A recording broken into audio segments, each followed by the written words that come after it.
사람들이 세상을 떠나면서 남기는 말을 유언이라고 합니다. 이 유언은 일정한 요건만 갖추면 법적인 효력이 있을 만큼 중요하게 생각을 합니다. 평소에 하지 못했던 말을 남기기도 하고 평생에 가슴에 품어왔던 말을 하기 때문에 이 유언이야말로 한 인간이 남기는 마지막 마음의 이야기일 겁니다. 우리 이 땅에 살다가 하나님 나라 갈 때에 어떤 말을 남길까요? 명절을 며칠 앞두고 저희 가족과 함께 수도원에 계시는 아버님의 묘소를 송묘하면서 그 묘소 앞에 쓰여진 성경 군조를 보면서 다시금 아버님의 삶을 생각할 수 있는 시간이 되었습니다. 무덤 앞에 묘비가 있는데 그 묘비에는 평소에 아버님께서 좋아하시던 성경 구절 두 구절이 쓰여져 있습니다. 하나는 이사야 41장 10절 말씀인 두려워하지 말라 내가 너와 함께함이라 놀라지 말라 나는 내 하나님이 됨이라 내가 너를 굳세게 하리라 참으로 너를 도와주리라 참으로 나의 의로운 손으로 오른손으로 너를 붙들리라. 또 이쪽에는 데살로니가전서 5장 16절과 17절 18절 말씀인 항상 기뻐하라 쉬지 말고 기도하라 범사에 감사하라 이것이 그리스도 예수 안에서 너희를 향한 하나님의 뜻이니라. 이 두 개의 말씀이 묘비에 쓰여져 있습니다. 아마도 이렇게 쓴 말씀은 아버님께서 평소에 좋아하시던 말씀일 뿐만 아니라 힘들었을 때에 삶의 여정 가운데 어려움이 있을 때에 또 교회를 섬기는 일에 힘든 일 있을 때마다 이 말씀을 붙잡고 승리하고 스스로 다짐하며 하나님의 위로와 격려와 힘이 되었던 말씀이기에 아버님의 묘비 앞에 묘비에 이 말씀이 쓰여진 것이라고 생각이 됩니다. 여러분 묘비에 여러분 어떤 얘기 어떤 말을 쓰기를 원하실까요? 영국의 작가인 버나드 쇼라고 하는 사람은 스스로 묘비병을 썼다고 합니다. 94세까지 살았던 그는 풍자의 달인이라고 하는 별명처럼 이런 말을 자신의 묘비에 써놓았다고 하는데 그 묘비의 글은 우물쭈물하다가 내 이럴 줄 알았어. 노인과 바다라는 소설로 유명한 해밍웨이 이런 사람은 자기 묘비를 이렇게 썼다고 합니다. 일어나지 못해 미안해. 프랑스 작가인 스탕달은 살았다, 썼다, 사랑했다라고 자신의 묘비에 글을 남겼다고 합니다. 감리교 시조가 되는 요한 웨슬레 목사님은 세상에서 가장 좋은 것은 하나님께서 우리와 함께 하신다는 겁니다. 그런데 이와는 달리 어떤 사람은 이렇게 자신의 묘비에 썼다고 합니다. 괜히 왔다 간다. 또 안타까운 묘비에 글이 있다고 한다면 다시 한 번의 기회를. 여러분 어떤 묘비의 글을 남기고 싶으신지요? 오늘 본문의 말씀 어떤 사람이 자기 포도원에 부화과 나무를 심었습니다. 그 나무에서 열매를 얻을까요? 3년씩이나 나와서 보았는데 매년 열매가 없는 겁니다. 보통 무화과 나무는 2년부터 열매를 맺습니다. 3년이 지나면 열매가 맺어지고 5년과 7년 사이에 맺어진 열매가 가장 맛이 있다고 합니다. 그런데 열매가 없는 겁니다. 무화과 나무라면 없을 무자에 꽃화자를 쓴 것이기에 꽃이 피지 않는 과일나무란 뜻입니다. 꽃이 없는 무화과 나무는 이스라엘 대표적인 과일나무인데 이 무화과 나무는 6월절에 첫 열매를 맺는 것을 시작하여 총 4번 내지 5번에 걸쳐서 열매를 맺습니다. 그런데 조금 흥미로운 사실은 무화과 나무의 첫 열매와 그 후에 나오는 열매를 부르는 이름이 다르다는 겁니다.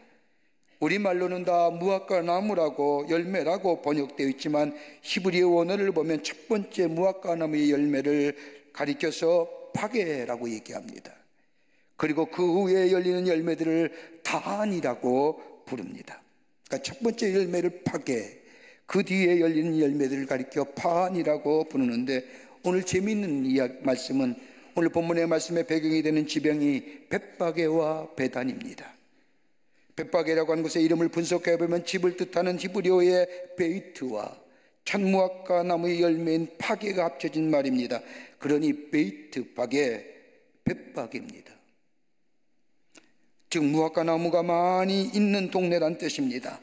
마찬가지로 베다니 역시 집을 뜻하는 베이트라고 하는 히브리어와 다한이라고 하는 무화과 나무의 열매가 합쳐진 말인데 베이트 다한이 즉 베다니입니다. 그러니까 벳바게와 베다니는 무화과 나무가 많은 동네요 열매가 많은 지역이라는 겁니다. 그곳에서 일어난 일입니다.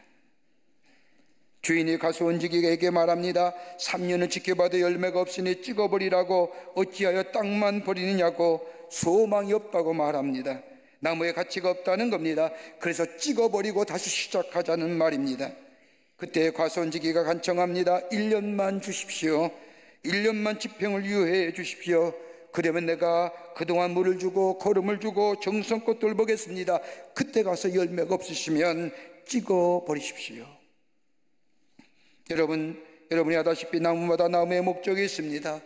어떤 나무는 목재를 얻기 위해 기르는 나무가 있는 반면에 어떤 나무는 떨감용으로 기르는 나무가 있고 어떤 나무는 순전한 열매를 얻기 위해 기르는 나무가 있습니다. 대표적인 예가 포도나무입니다. 포도나무는 아무 쓸모없이 오직 열매를 얻기 위한 나무입니다. 마찬가지로 무화과 나무의 존재의 목적은 열매를 맺는 겁니다. 여러분, 존재에는 목적이 있고 그 목적 곧 존재의 가치를 결정합니다. 목적이 없는 것은 가치 없는 겁니다. 귀한 목적이 있다면 투자할 만한 가치가 있는 것이고 희생도 수고도 할 만합니다. 그러나 목적이 불분명하면 그를 위해 수고하는 것처럼 어리석은 일이 없을 겁니다. 그 일은 오히려 실망과 피곤함을 가져다 줍니다. 여러분, 하나님이 세상을 창조하실 때에 하나님의 피조물 된 모두 하나하나가 존재가 이유가 있고 목적이 있습니다. 여러분, 지금이 우리 지구촌이 당하는 생태계의 위기들, 지구의 온난화를 위하여 있는 엄청난 재해와 수많은 피해들, 여러분 왜 그럴까요? 하나님의 창조의 목적과 질서를 깨뜨렸기 때문에 생태계의 균형이 깨지고 그로 인하여 우리의 삶에 직접적인 영향을 닥치게 된 겁니다. 하나님이 창조하신 것에는 다 존재의 목적이 있습니다. 더더욱 하나님의 형상대로 지음받은 우리들에게는 목적이 분명합니다. 하나님의 뜻과 계획이 우리 안에 있습니다. 여러분, 가만히 생각해 보십시오. 하루에도 얼마나 많은 사람들이 생명을 잃습니까? 그런데 오늘 우리에게 생명을 주셨습니다. 오늘도 우리에게 생명 주심은 다름이 아니라 우리의 삶에 목적이 있음을 얘기합니다. 이 시간까지 살아있다는 것은 아직도 해야 할 일이 있을 뿐만 아니라 목적이 있어서 우리 하나님이 우리의 생명을 연장시켜 주십니다. 이것 안다고 한다면 죽음이 결코 두렵지 않습니다. 생명이 다한 날까지 바울이 고백한 것처럼 나의 갈 길을 다 간다고 고백한 것처럼 나의 삶을 다 걸어간 후에 어느 날 우리의 생명을 거두가시면 아하, 하나님이 나를 통하여 하시고자 하는 일이 여기까지구나 생각하고 기쁜 마음으로 하나님 나라에 가면 하나님께서 우리에게 약속하신 것처럼 생명의 멸류관을 주실 것이고 주님 우리에게 약속하신 것처럼 영생의 삶을 누리는 기쁨, 이것이 우리 안에 있다고 한다면 죽음은 결코 두려워할 만한 존재가 아닙니다. 그러나 우리의 생명이 있다고 하는 것은 아직도 내게 해야 할 일이 있고 내 삶에 목적이 있고 그리고 꼭 필요하시기에 내 생명 주셨고 또한 우리의 삶을 통하여 열매 맺기를 원하신다는 겁니다. 그렇다고 하면 오늘 우리 주님이 이 말씀하신 이유가 어디 있을까요? 왜 굳이 이 말씀을 하신 이유가 어디 있을까요? 오늘 본문의 말씀을 통해서 함께 말씀을 나누며 은혜 받기를 원합니다. 첫째는 받은 은혜를 저버리지 말라는 겁니다. 오늘 13장 7절의 말씀을 보면 찍어버리라 어찌 땅만 버리느냐, 이 말씀은 주인이 3년을 기다렸음에도 불구하고 열매가 없음을 보자 찍어버리라고 말하는 겁니다. 다른 말로 말하면 인내의 한계가 있다는 말입니다. 여러분, 하나님의 인내에도 한계가 있습니다. 우리 하나님을 향하여 오래 참으십니다. 그런데 그 참으심에는 한계가 있습니다. 어느 순간에 가서는 심판이 있다는 말씀입니다. 여러분, 구약성을 읽다 보면 하나님 어떤 때는 참으시고 어떤 때는 못 참으신 것을 발견하게 됩니다. 하나님의 백성이 우상을 섬기고 부도덕하며 많은 잘못을 저지름에도 불구하고 우리 하나님은 참으시되 오래 참으십니다. 그런데 어느 때 참지 못하시고 심판하시느냐? 딱 하나요. 하나님이 만홀히 여김을 받으실 때예요. 여러분, 그 예표가 출애굽기의 말씀에 나옵니다. 이스라엘 백성이 애굽에서 나와 광야에 머무는 동안 모세는 하나님의 말씀을 듣고자 저 시내산에 올라갔습니다. 모세가 시내산에 올라간 40일을 기다리지 못한 이스라엘 백성은 금송아지를 만들어 그 앞에 절을 놓고 출애굽기 32장 8절의 말씀을 보면 모세의 형인 아론이 얘기합니다. 이는 너희를 애굽 땅에서 인도하여 낸 너희의 신이라. 금송아지를 향하여 신이라고 말합니다. 하나님이라 칭한 겁니다. 하나님을 우상한 겁니다.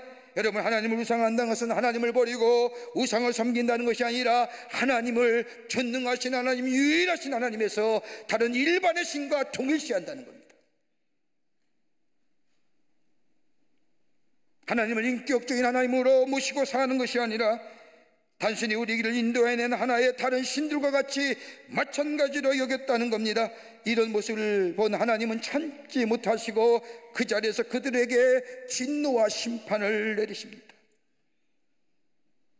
근데 여러분, 이런 하나님과 또 다른 하나님의 모습이 있습니다. 여러분, 탕자의 비유 아시지요? 예수님의 비유 가운데 탕자의 비유가 있습니다. 탕자의 비유 속에는 많은 의미가 담겨져 있는데 그 가운데 우리가 눈여겨볼 것이 하나 있다고 한다면 하나님의 인내하심입니다. 참고 기다리심입니다. 탕자의 비유를 읽어보다 보면 탕자가 돌아올 때까지 이 아버지는 기다립니다. 오래 기다리시며 집을 나간 아들이 돌아오기만을 참고 기다리십니다. 그런데 이 아버지의 기다림은 막연한 기다림이 아니라는 겁니다. 성경 말씀을 보면 매일 아침마다 동구밭으로 나아가 이제나 저제나 작은 아들이 돌아올까 기다리시는 정적인 기다림이 아니라 동적인 기다림입니다. 여러분, 이사야의 말씀을 보십시오. 하나님으로부터 멀리 떠난 이스라엘 백성들, 하나님 당신의 백성이 돌아오기만을 기다리십니다. 그냥 막연하게 돌아오겠지, 저들이 가면 어떻게 가 하고 하며 기다린 것이 아니라 정적인 기다림이 아니라 하나님은 이스라엘 백성을 향하여 선지자를 보내고 예언자를 보내요 하나님의 마음을 저들에게 전합니다. 부지런히 이스라엘 백성을 향하여 징조와 이적과 표적을 보여주며 하나님의 백성으로 돌아오기를 촉구합니다. 동적인 기다림. 이스라엘 백성이 돌아오지 않자 하나님은 인내에도 한계에 다다릅니다. 하나님은 그때에 아수르와 바벨론을 세우셔서 들으셔서 이스라엘 백성을 심판하십니다.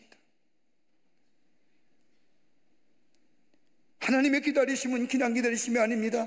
오늘 가수원지기 보십시오. 가수원의 주인은 3년의 열매가 맺어지기를 3년 동안 기다렸습니다. 그냥 기다린 것이 아니라 가수원지기를 통하여 물을 주기도 하고 거름을 주기도 하고 가꾸면서 열매 맺기를 기다립니다. 기다려도 열매가 맺어지지 않니 가수원 주인은 나무를 베어보기로 결심합니다. 여러분, 하나님의 인내에도 한계가 있습니다. 마냥 기다리시는 하나님이 아니십니다. 무화과 나무의 존재의 목적은 열매입니다. 여러분, 사랑한다고 하지만 사랑에도 한계가 있습니다. 우리 하나님의 사랑은 무한하신다고 말합니다. 무한하시다고 한다면 심판이 없어야 되는데 하나님은 인내 한계하시고 진노하시고 심판하십니다. 어느 때요? 하나님이 만물이 여김을 받습니다.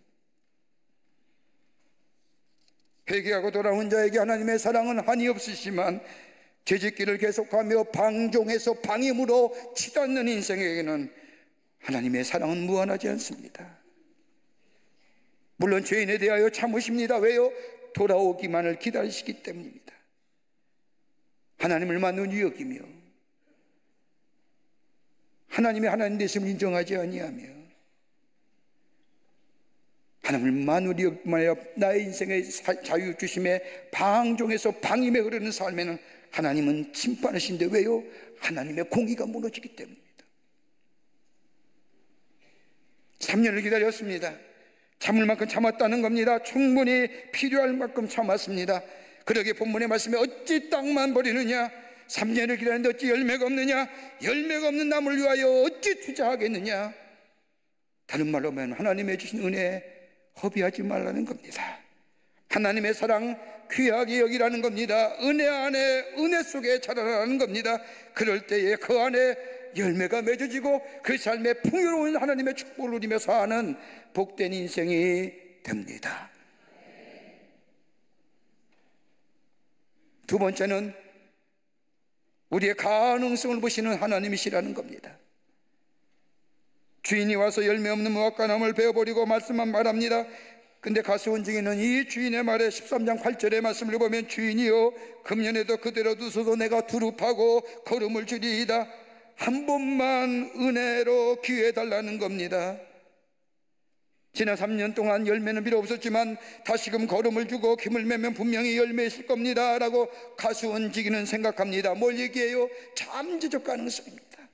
잠재적인 능력입니다. 지금 비록 열매는 없지만 그러나 다시 한 번의 기회가 있어지면 그것은 은혜로 주어진다고 한다면 분명히 열매가 있을 것입니다 라고 말합니다.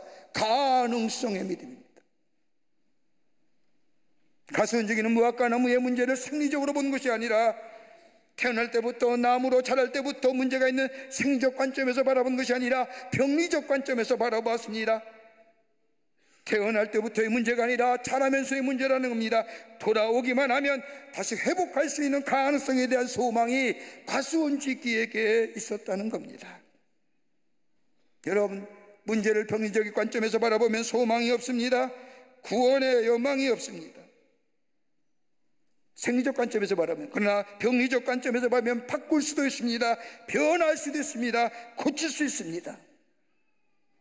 가수원지기가 말하는 거 보십시오. 금년에도 그대로 두소서 라고 하는 이 말은 한 번의 기회를 은혜로 달라는 겁니다. 그러면서 그 뒤에 말씀을 보면 내가 두릅하고 거름을 주고 가능성을 이시오. 여러분, 믿음이 뭘까요? 여러분, 우리 안에 믿음이 있다는 게 뭘까요? 우리가 믿음을 정의할 때에 믿음은 바라는 것들의 실상이요 보지 못하는 것들의 증거니라. 뭘 얘기해요? 가능성에 열려진 세계입니다. 지금 비록 보이지 않지만 앞으로 보일 것을 믿는 겁니다. 열려진 세계를 보는 겁니다. 거저 생기는 것이 아니라 내 안에 믿음이 있을 때에 오늘 이 가수원지기는 내가 두릅하고 거름을 주고 물을 파주면 분명히 열매를 맺을 것이라고 하는 믿음의 관점에서 가능성을 바라봅니다. 하나님의 은혜의 보좌에 들어올 때에 그 속에 새로운 열매가 맺어짐을 보았다는 겁니다. 여러분, 본문의 말씀해 보십시오. 그 뒤에 나오는 말씀이 뭡니까? 귀신 들린 여자를 고쳐주신 예수님의 모습이 나옵니다. 18년 동안이나 귀신에 잡혀서 깜짝 못했던 여인, 그럼에도 불구하고 예수님은 그녀에게 다가가셔서 그의 병을 고쳐줍니다. 뭐예요? 귀신만 나간다고 한다면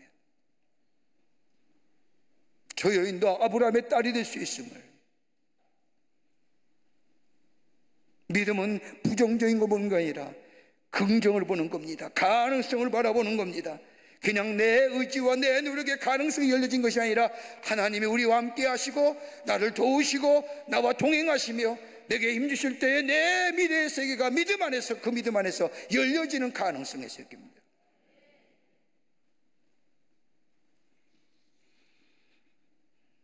예수님은 우리를 향하여 가능성을 보고 계십니다. 비록 우리의 삶에 주신 은혜에 맞도록 열매가 없거나 부족하다 할지라도 우리 주님은 뭐예요? 내가 두릅하고 내가 거름을 주고.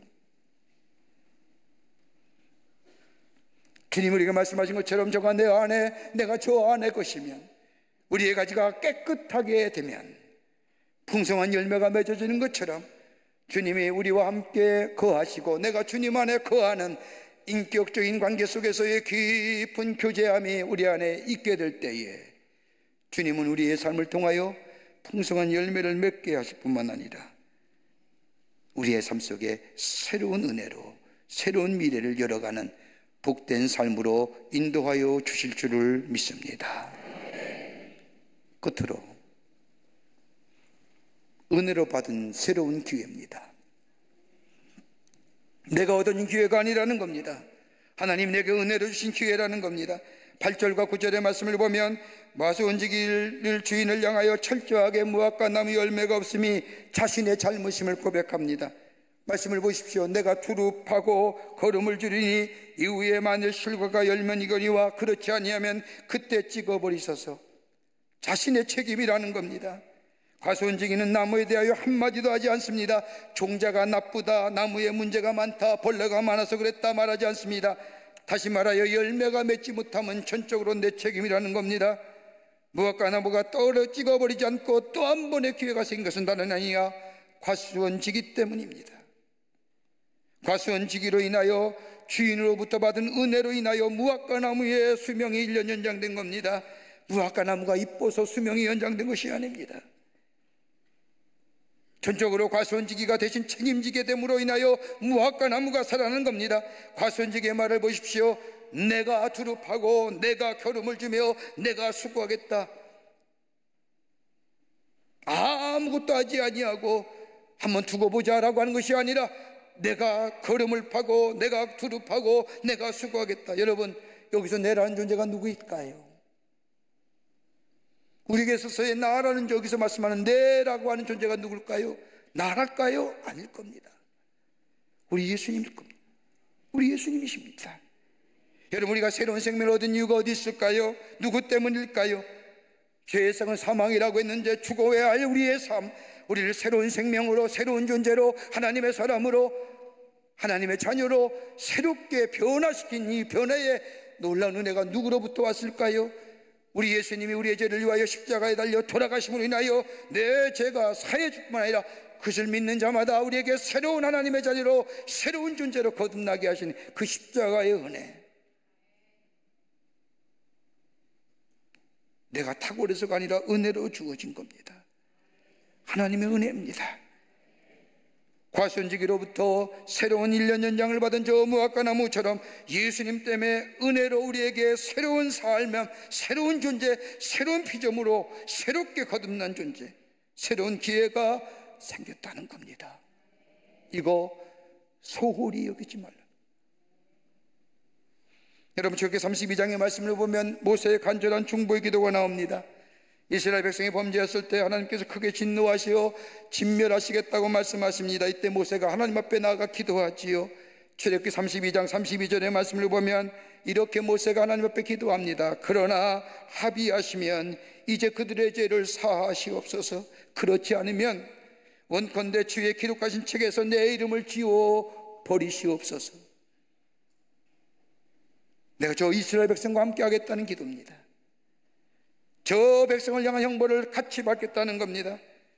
하나님이 모세에게 이 백성을 진멸하고 너와 내 후손을 번성케 하여 가나안에 들어가겠다고 하는 이 하나님의 말씀에 대하여 모세는 정면으로 아닙니다. 저는 그렇지 않습니다. 이 백성과 함께 죽겠습니다. 정하신다고 한다면 내 이름을 저 하나님 나라의 생명책에서 지워버려 주십시오. 내가 이들과 함께 하겠습니다. 모세의 중보가 이스라엘 백성을 심판에서 면하게 하잖아요. 무화과나무의 생명 연장은 누구요?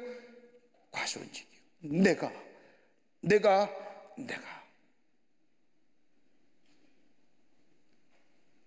사랑하는 성도 여러분, 이제 2024년도 2달밖에 안 남습니다. 가만히 뒤돌아보면 우리 안에 열매가 없는 것 같습니다. 여러분, 그렇다고 낙심하지 마십시다. 늦지 않았습니다. 우리 안에 아직도 은혜가 있습니다. 하나님이 우리에게 기대하는 것이 있습니다. 그 은혜를 귀히 여기며 내 삶의 자리를 주님 앞에, 주님이 내 안에 하나님과 인격적인 관계 속에서 주님과 함께 살아가는 인생이 될 때에 주님은 오늘 이 과수원지기가 내가 두릅하고 내가 걸음을 주고 내가 물을 주는 것처럼 우리의 삶을 인도해 주실 겁니다. 거기에 풍성한 열매가 맺어지는 인생이 됩니다. 그 안에 주의 영광이 드러나게 됩니다. 이런 인생의 삶으로 살아가시는, 그래서 내 안에 새로운 하나님의 창조의 역사를 경험하시는 여러분과 저와 되시기를 주의 이름으로 축원합니다. 살아서 역사하시는 전능하신 하나님, 우리의 인생 하나님이 지키시고 인도하심에 감사를 드립니다.